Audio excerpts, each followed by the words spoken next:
The Last Leaf of Hope. In a quiet mountain village lived a girl named Mira. She was 16, kind-hearted, and loved to paint.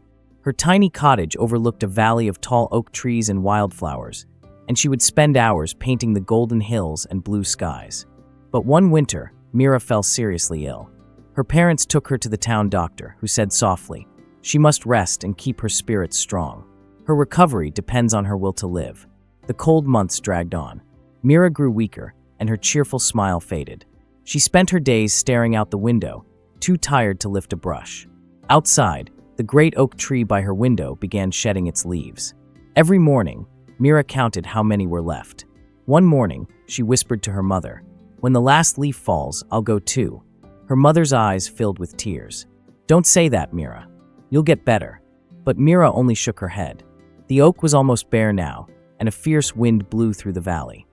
Next door lived Arun, a 70-year-old painter who had once been famous in the city. He now lived quietly, painting landscapes and helping villagers with small things. He loved Mira like a granddaughter and visited often, bringing her sketches and stories to cheer her up. One evening, as a storm raged outside, Arun saw Mira staring sadly at the oak. "There's only one leaf left," she murmured. "It'll fall tonight." Arun didn't reply. He looked at the trembling leaf on the branch, and at the hope fading from the young girl's eyes. That night, long after everyone slept, Arun put on his old coat and stepped into the storm. The wind howled, rain lashed his face, but he carried his lantern and climbed the muddy hill to the oak tree. He stood there for hours, shielding the last leaf with his trembling hands. When dawn approached, the storm calmed, but the leaf was gone. Arun looked up at the bare branch, then back toward Mira's window.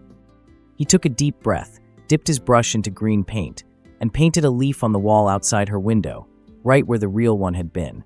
The paint shone fresh and bright in the gray morning light. When Mira awoke and looked out, she gasped. "The leaf, it's still there." Her mother smiled in surprise. "Maybe it's a sign," she whispered. Day after day, the painted leaf stayed, through wind, rain, and snow. Mira began to believe that if the leaf could endure, so could she. She started eating again, sitting up longer, and even sketching a little. Her strength slowly returned. The doctor, astonished, said, "Whatever's keeping her hopeful, keep it close." By the time spring came, Mira was walking again. She rushed to her window and saw the valley blooming with new life, and the painted leaf, still there, bright as ever. She ran next door to tell Arun, but when she knocked, there was no answer. Inside, she found him peacefully sitting by his easel, a faint smile on his face, but he was gone. On his table lay a small note.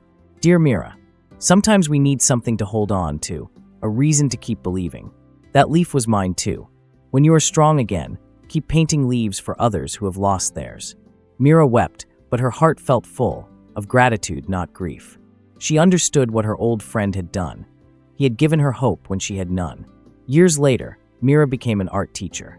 Every year, when the oak tree shed its leaves, she would paint one bright green leaf on her classroom window. When her students asked why, she would smile and say, "Because there is always one leaf left, one reason to hope, no matter how hard the storm." And that leaf, shining in the sunlight, reminded everyone that even the smallest act of kindness can bring someone back to life.